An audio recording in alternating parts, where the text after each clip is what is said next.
it's all the knowledge is been Google AI'd over the past week in sort of a panic, Yeah. um, because um, because we maybe we'll get into this, maybe we won't. The reasons I shifted from Substack um, to Zoom YouTube is hold on, sorry, is somewhat logistical. I think we're live, by the way. We'll get to that in a second. Somewhat logistical and somewhat philosophical, which we can get Yeah. into. But anyway, um, I think we're live. Hello, everybody. Welcome back to Everyday Love. I am super enthusiastically happy to have on the show today someone that my wife, my family, and some of our great friends are super big fans of. Um, we are Disney folk, and I'm joined today by Emma Cowan, all ears Emma, someone who we've been watching for a while and is is really quite special, we think. So, thank you so much for coming on today and talking with us. I know you don't do this that often. I'm super excited to be here. This is my favorite topic, team anxiety always, all Team the good anxiety. Yeah.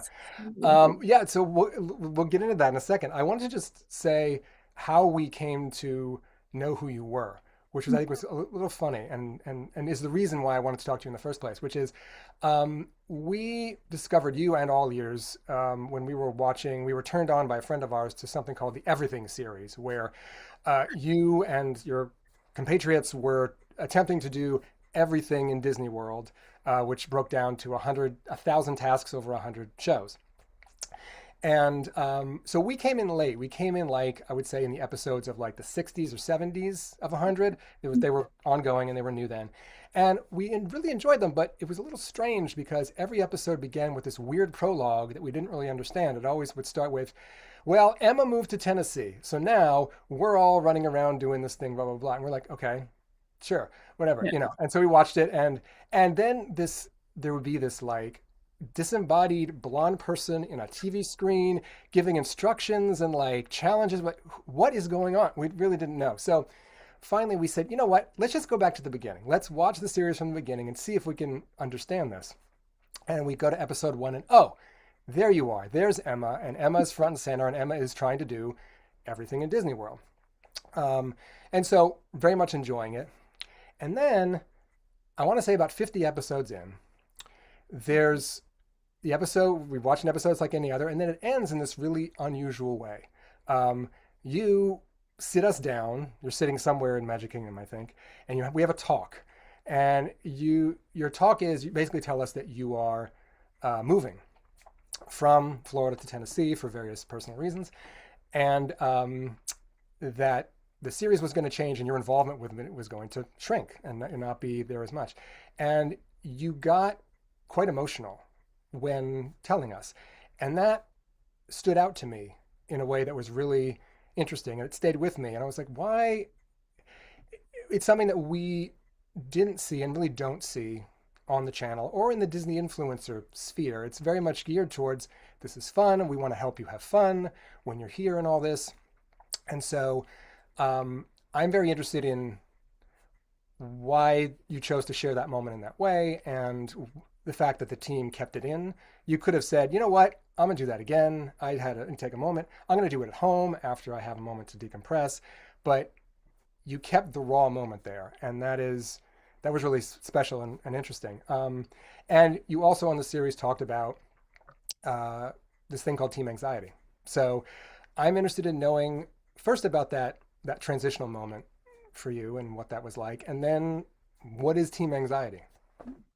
Well, thank you so much. Of everything series, that was easily my favorite thing I've ever gotten to do as far as something that was really mine and felt like my baby. So thank you for watching that. That just means the world to me. As far as that moment, that honestly, listening to you talk about it, I was like, gosh, that makes me so nostalgic. Like I felt a little bit of a tear just because that was such a big moment for me personally. When I did, me and my husband both decided to move back home to Tennessee. We had been in Florida for about 3 years. There were some things that kind of brought us back. When I did, me and my husband both decided to move back home to Tennessee. Do you hear? Sorry, do you hear feedback? I just fixed that. My bad. No, perfect. You're great. I just wanted to make sure I wasn't doing anything wrong. No, But no. so for personal reasons, we had decided to move back home. And I was so excited to go home, honestly, at that point in my life, especially. I missed my friends, I missed my family.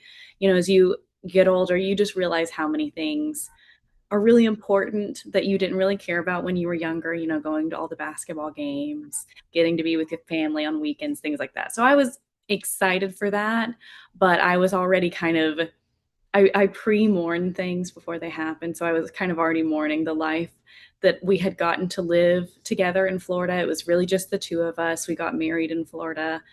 We moved right after we got engaged, so it was just a really special time. And then, of course, I got this job with All Ears, and there were just so many things about that video in particular that really were like a big culmination of my life, kind of getting everything I had ever wanted, and then realizing maybe it wasn't actually, you know, everything I ever wanted. Like all I ever wanted to do was live in Florida and get to be in the parks every day and all these fun things. And I got all of those things at such a young age, which is such a blessing and so rare. And then to get there and realize maybe it wasn't everything I thought it would be. It was just it was a really interesting time in my life, and it's funny that you say, like, the choice to leave it in. I actually was not the one who made the choice because I team anxiety, which we'll get into in a second. I did my one on camera, I got upset, and then I got really embarrassed by it almost immediately, like sitting in the park and crying in Magic Kingdom. And so I kind of like calmed myself down. I wiped my face off and I actually did a second clip that was a little bit more, you know, calm because our team, we are so blessed to have so many different cast members. But a lot of times people live in Florida, sometimes they don't live in Florida. And it can kind of be confusing for our audience and people we get to connect with of like, where did that person go? Why is she gone all of a sudden? So I just wanted to be upfront and communicative, you know, with all the people that were hanging out with me every day, doing the Everything series and explaining like I didn't just disappear. This is what's happening. But so I calmed down and I filmed a second one and I sent both to our amazing editor Chris, who makes the world go round for us. And I just said, you know, here are these two. I'm quite embarrassed by one, but I also know that you have such amazing instincts and you know what will, you know, be a better representation of how I'm feeling. And I was like, I will let you make that choice for me. You know, if I'm embarrassing myself on camera, I'm going to let you make that call and do the other clip. But if you feel like the first one will resonate with people, that's also great. And so I kind of gave that decision away, which I think just made it easier for me. And I think it was a good choice because if it had been up to me, I don't think I would have chosen the more raw clip. I probably would have just gone for the more played down option. But I feel like that moment has connected me with a lot of people since then. And we've gotten to touch base on some really just nice emotional moments and how we all felt connected. And I'm so appreciative of that. And I probably would have held myself back in that moment. So I was glad someone else made the choice for me as far as all of that goes. Yeah. Yeah. Yeah. And then Team Anxiety, which I'm wearing today, was just kind of my Yeah. little brand, you know, funny. Yes, I already love that you're pulling it up. Just to represent for everyone Love else. Yeah. it. Gotta represent. When I first started, and just all throughout my entire life, I've always had a lovely little touch of anxiety that's, you know, really impacted me and the choices I make and why I do certain things. And I didn't even realize how often I was referencing it on camera, especially when I first started this job. For a little context, when I first signed up for this job, I did not know I was going to be on camera.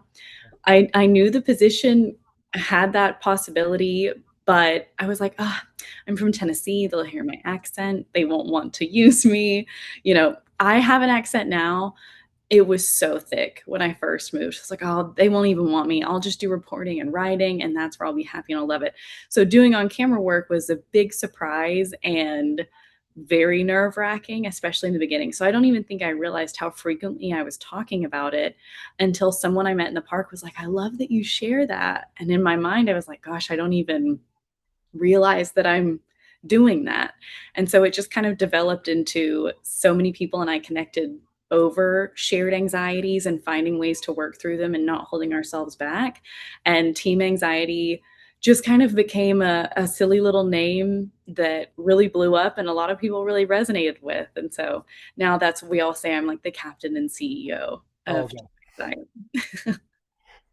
So when did that first enter your life? This idea that, that you have anxiety about things, that is something. Do you have a memory of that? There's not one specific memory. My mom and I always joke together. She's like, "No, you weren't anxious. You were just you just cared." And then I think this about a year ago now, she sent me pictures of me at a middle school track meet, and I'm like on the line next to all the girls ready to run and I'm gripping my stomach. You can just see I'm like I'm so nervous. And so I think it's just always been a part of who I am. Like, I think I've always had, extra nerves compared to some people from when I was young, always wanting to perform well or do, be the best. And I don't think I realized until probably later in high school, early college, like, oh, this isn't totally normal. Not everyone feels this much, stress and anxiety throughout daily life. So probably not until then, but I do think it's looking back, probably something I've had since I was probably in middle school or so. Hmm. And how does that still manifest itself in your work? And I'm thinking particularly in the stressful moments that we see you go through on camera. I know obviously everyone has their work stress at home and deadlines and emails and calls and blah blah blah. But how do you feel that manifests itself in your on camera work?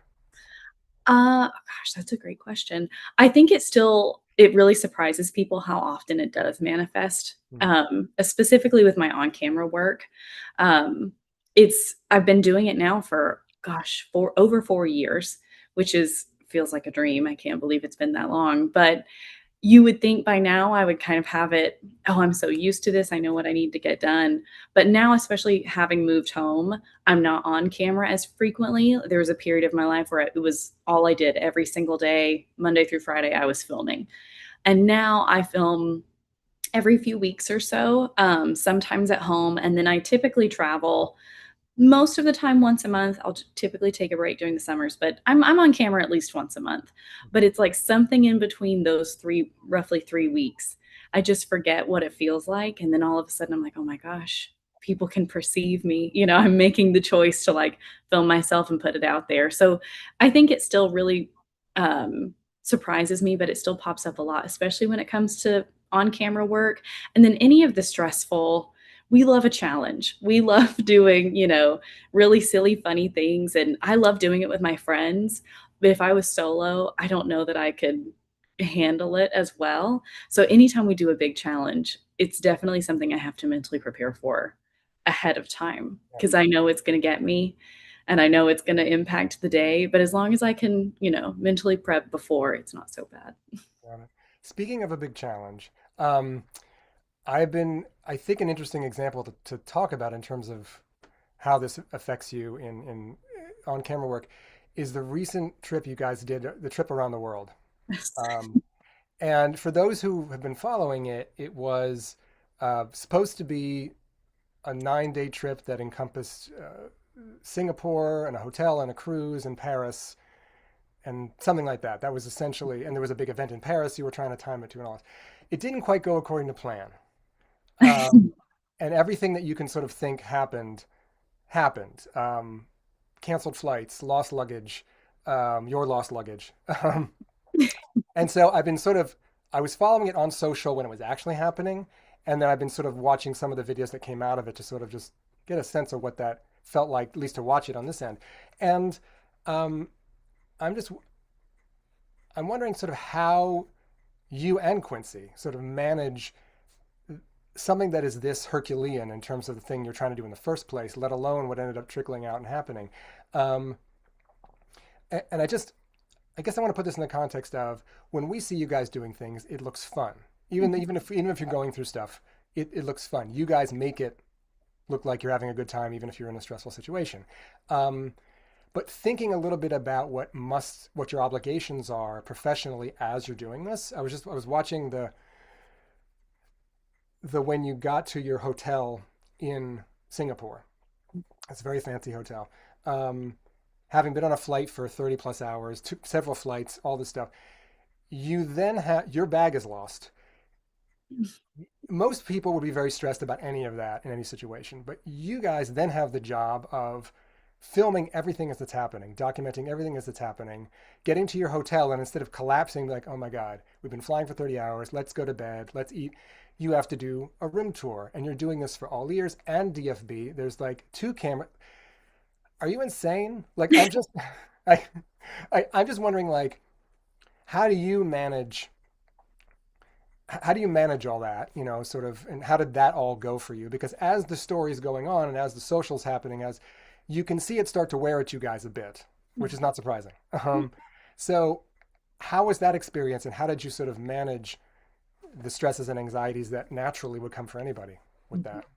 Well, first, we I do like to think we're insane, but in a really fun, shared way. Honestly, I think the biggest thing for me and Quincy in that moment is we absolute like we both had a post Singapore, we everything was going perfectly until we got on the flight or we were going to get on the flight to go to Paris. Right. And once we finally got to our that flight had been canceled. They sent us back to a different hotel. We didn't even know what hotel we were at. We didn't know where we were, the name, anything. Like we just got on a bus and hoped it was going to work out. And we both had a moment in that room where she stepped out and she called her fiance and had her crash out as we call it. And I think I went to bed at 6 p.m. because I was like, I know that this is going to hit me right now. Everything has just been happening so fast. I've not really had the chance to think about it. And I'm going to put that off and I'm going to sleep right now at 6 p.m. We had already had, a lot before that and pretty tired. So that was very easy. And then by the time I woke up and realized, okay, this is the situation. This is what's going to be happening. We're most likely going to be here at least a week longer.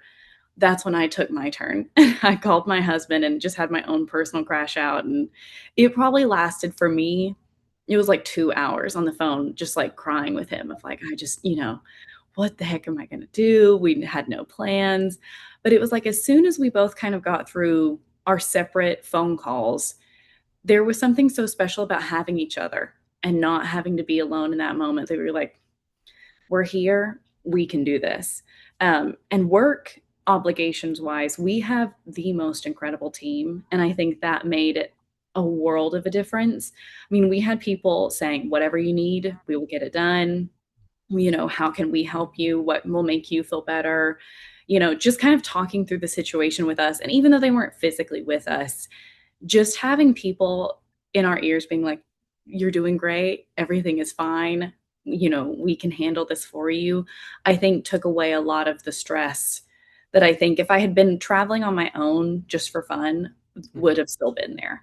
So I think that just having such an incredible support group really helped get us through that time. And then after that, I think both of us kind of woke up that day in Singapore and we were like, "Well, we're stuck here. How much fun can we have?" Mm. Quincy and I just travel so well together. We have really hit a mode where there's no one else in my life, probably husband included, that Oh, I can travel with the way that yeah. Quincy and I travel together. We are very yin and yang.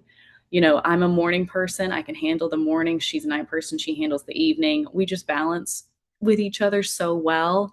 And I always joke and say we've hit that mode of family where we can look at each other with peace and love and be like, shut up. I need you for 2 hours, no one's talking, no one say a word.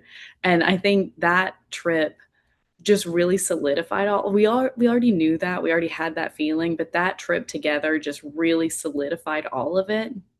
And even by the end, I said this to her and I really truly meant it. I was like, "I don't even wanna leave you. We've been together for 22 days and in a terrible situation, at times. Even though it's been fun, there have been really tough moments." And I was like, "And I don't even have the urge to get away from you."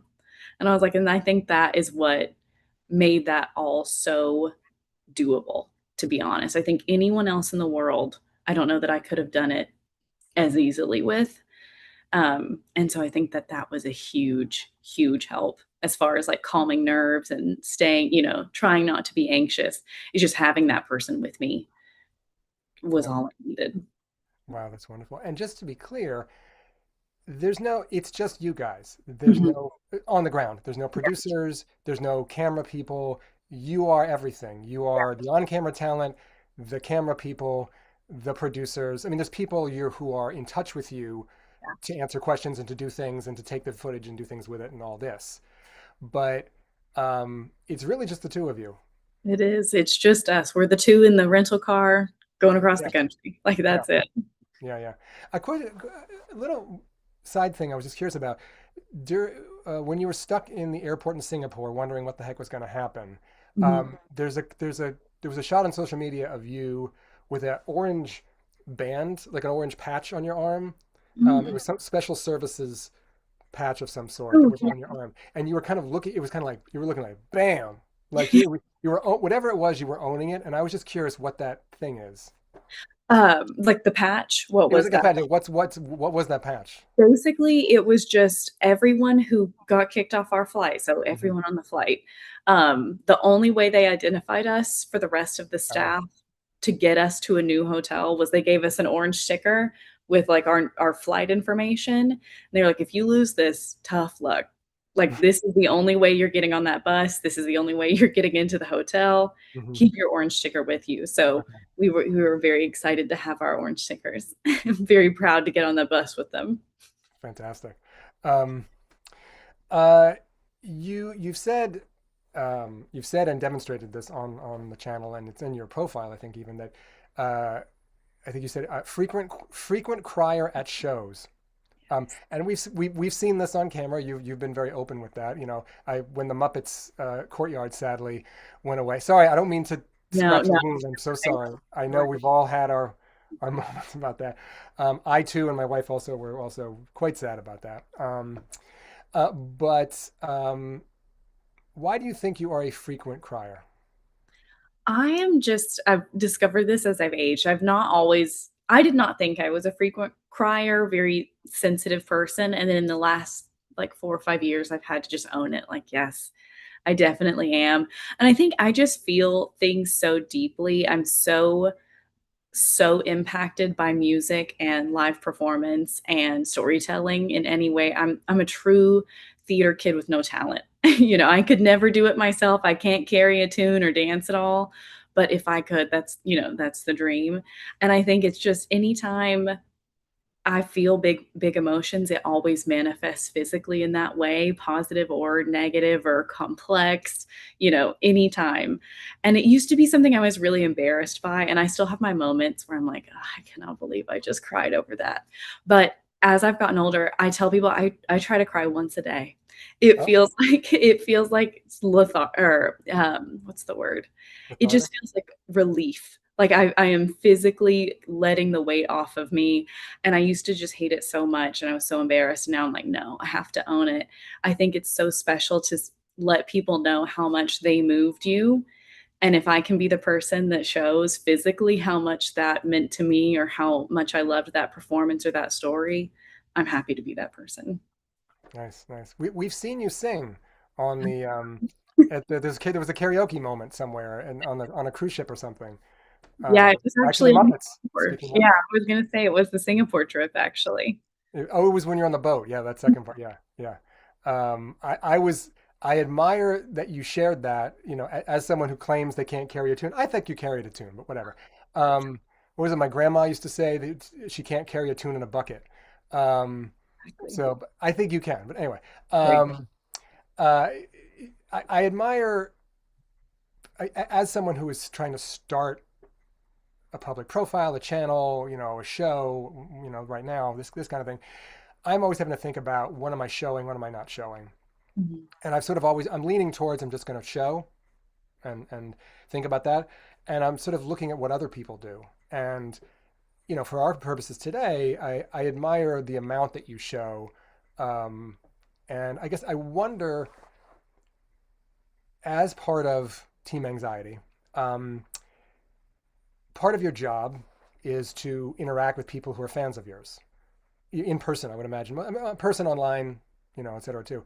Um, how does that go for you? I mean, you know, when people come up to you, if you're not having a great day, you know, how does that go for you? It's interesting because I really go through waves with this, and it's different for in person versus online for some reason in my brain. Something I've always been really fearful of for whatever reason is disappointing people in sense of like building parasocial relationships because I've just seen, I'm a kid of the internet. I got Instagram when I was 12. I'm very aware of how, you know, easily that those are cultivated with people and fandom and influencers and all that.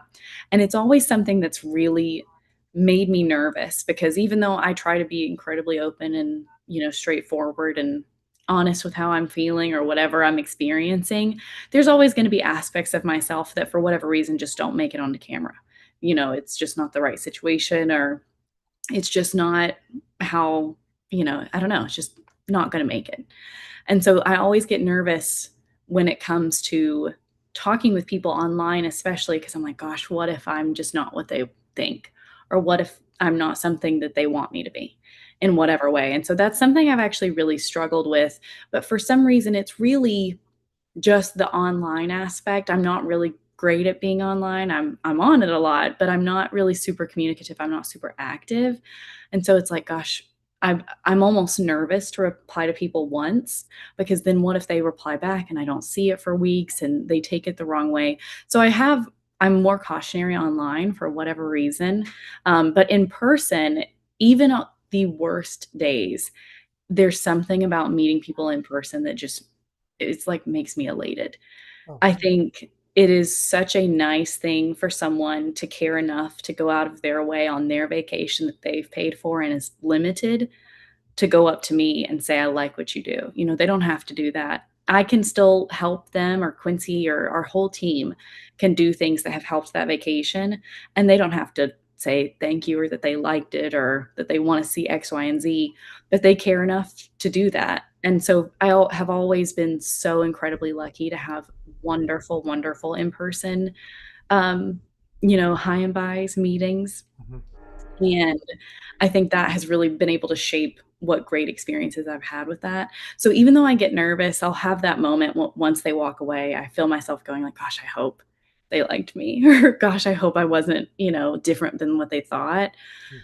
It doesn't bother me as much. I actually really love it when people come say hi to us because it's just a little moment of somebody cares about what you're doing and putting yourself out online, at least for me, I find so embarrassing at times, even though it doesn't matter. It's just, that construct in my head. And it's like, well, one person didn't think it was, one person really liked what I did, or one person really thought it was really cool. And it means a lot to me. So that has been something that it's interesting how I feel internally, but then like once it's happening, I'm like, I'm so glad this is happening, if that makes sense. Yeah, yeah. Oh, that's great. I'm glad to hear. Um, how often does that happen? I mean, how recognized are you? Like when you go to, I'm just in the four Disney World parks, for example. How far can you get in any direction before someone's like, "It's Emma"? I mean, is it a lot or is it? It really depends, especially now that I'm home and I'm not on the channel as much, I can get pretty far Okay. without, anyone saying hi, but if I'm with Quincy, the Oh yeah. red hair is a dead giveaway. Well, tall Her too. babe, Tall red she's hair. well, she's so recognizable, Yeah. and it's funny because I've had experiences where people kind of, like, side eye, and I'll hear them say, "Is that?" "I think that's her," but I'm just blonde, middle height white girl, I am a dime a dozen in Disney World, there are tons of us. So I can get pretty far, but as soon as I'm with Quincy or there's 2 of us, you see us in a pair, whoever's in the group, Yeah. that one, it'll be a little bit more frequent, but during the summertime, it's pretty frequent. It really ebbs and flows with a lot of travel. Hmm. So Yeah. Yeah. We were fortunate enough to meet Quincy last Flower and Garden, I think. I'm not exactly sure. And again, very recognizable. Like it's like, oh, that's who that is. yes, yeah. Yeah, it was. Yeah, a lot of people will tell me like, "Oh, you're a lot taller than I thought," and I'm like, "Yeah, because Quincy's so tall. She makes and her and Sage both are so tall Yes, that it yes, makes the rest of us look so short." they are giants. They are Yeah, giants. I love Breedlove seems pretty tall too. I'm not sure, but he is also pretty tall. yeah, he I got just three. always go straight to Sage and Quincy because they, I guess, surprise people. Yeah. But Yeah. yeah, He Love is also pretty tall. That's so funny. Um, well, we're getting close to the end here, and when I wrap up with folks, I always like to ask. The purpose of this show is ostensibly is to talk about using creativity to navigate challenging times, and I think hopefully we all agree we are in some challenging times now. It's a little much, but how does that? What does that mean to you? Honestly, creativity, even it's funny, I don't always typically consider myself a creative person in the sense that I'm not, artistic or I don't make beautiful art in the way that I perceive creativity. And then I'll tell that to my family and they're like, "You're insane." Like that your whole life I is would about, agree with that. yeah, being creative in just different outlets. And being creative to me is the whole I think it's what sets us apart, it's what makes us human. It's the only thing really in this life that gives me peace, is, like, getting to be creative, getting to read stories. There are so many things, like you talked about, that are just they're hard right now, but there's something that creativity provides that I think is hope and escapism, and, it's really what sets us apart from those bad times and those negative times. Yeah, yeah, that's very true. Well, all ears, Emma. Uh, Disney influencer, all around lovely person. Thank you so much for joining us today. Um, where can people find you and your stuff if they wanna if they're not familiar with you? If you want to, I'm on Instagram as at all ears Emma. Pretty simple, and that's really the only place I'm at. But if you love all ears or Disney in general, you'll see the entire team plus me on all ears across all socials. All ears net. Awesome, awesome. Emma, thank you so much. It's been really lovely, Great, and hopefully you'll come back and see us again sometime. absolutely. Thank All you. right, take care.